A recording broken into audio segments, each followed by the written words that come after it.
Après les attentats du 7 et 9 janvier 2015, des notions comme laïcité ou liberté d'expression sont revenues sur le devant de la scène. Celle-ci étant mal comprise, nous avons décidé de réaliser un reportage en interrogeant le lycée Jean Moulin. La liberté d'expression est-elle la même pour tout le monde ? Non, la liberté d'expression n'est pas la même.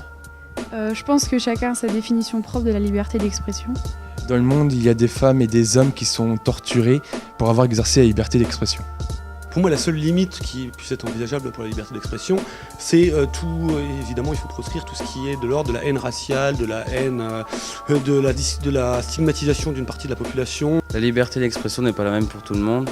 On peut voir que très peu de pays ont diffusé le Charlie Hebdo du 14 janvier 2015 après les attentats. Et en France, il est certain qu'il y a des gens qui n'ont peut-être pas tout à fait la même manière de voir, qui vont mettre des limites là où d'autres n'en mettront pas.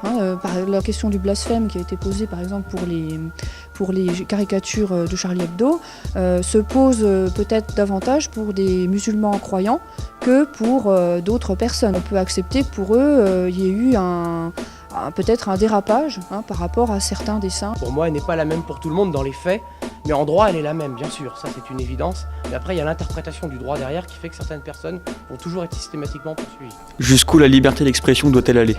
La liberté d'expression doit s'arrêter au moment où on attaque une personne individuellement. On est assez libre de parler en France. On a une liberté d'expression très forte, on l'a vu ces derniers temps. Cette liberté d'expression, elle ne devrait pas non plus être illimitée. Ne pas s'attaquer à des gens individuellement, comme je viens de le dire. Ne pas les agresser, ne pas insulter les gens. Et en principe, en France, la liberté d'expression est reconnue. Elle a cependant des limites et en particulier la loi interdit de faire de la promotion pour la violence. Pour vous, c'est quoi la laïcité ? La laïcité, c'est une position que l'on doit avoir quand on se trouve dans des structures qui demandent à ce que l'on soit laïque. C'est-à-dire l'école, une association qui a dans ses statuts un article concernant la laïcité. Alors la laïcité, c'est aussi un vieux débat dans la société française. La version scolaire de la laïcité qui est assez restrictive, puisque quelque part elle interdit aux religions de s'exprimer dans l'espace public, en particulier au sein de l'école. Elle est mal comprise, car elle est souvent liée à des amalgames comme quoi elle ne permet pas la pratique d'une religion ou qu'elle le restreint. C'est cette valeur qui permet la coexistence de toutes ces religions. Pour moi, la laïcité, c'est ça, c'est la tolérance entre les différents membres d'une nation sur cette question de religion. Donc les gens sont libres de pratiquer ou non de leur religion, d'en avoir ou pas, de croire en Dieu ou non, et les différentes croyances et convictions peuvent vivre côte à côte, puisque sur la sphère publique, ça n'est pas ce qui est en jeu. On ne choisit pas quelqu'un pour sa religion, on n'embauche pas quelqu'un pour sa religion, on ne le licencie pas pour sa religion. Bien, la laïcité n'est bien sûr pas suffisamment comprise par les Français parce que c'est justement une notion complexe qui est polysémique. Tout le monde n'a pas la même définition. Vous avez les personnes qui ont la laïcité, une vision de la laïcité ferme, d'autres une vision de la laïcité ouverte.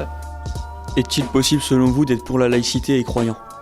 On revendique la laïcité quand on ne revendique pas sa religion, il ne faut pas mélanger les deux.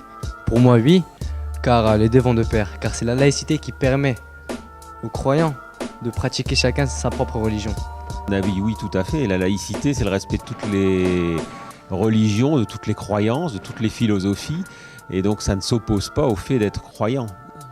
Le croyant, il a fait son choix, il a choisi sa religion, ses pratiques.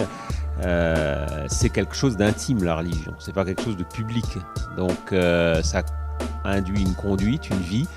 Et dans la vie sociale, dans la vie publique, on peut très bien être croyant et puis appliquer aussi d'autres valeurs. Oui, il le faut, car en étant croyant, c'est respecter les religions des autres en étant laïque. Il me semble que l'on peut avoir des convictions religieuses et en même temps être favorable à la laïcité qui autorise d'autres religions que la sienne. Si on est pour une laïcité ouverte, donc liberté absolue de conscience, on peut croire en tout ce qu'on veut, du moment qu'on n'impose pas sa croyance aux autres, l'affaire est réglée. Les réponses à ce reportage donnent un éclairage sur des thèmes sensibles qui ne sont pas toujours faciles à comprendre.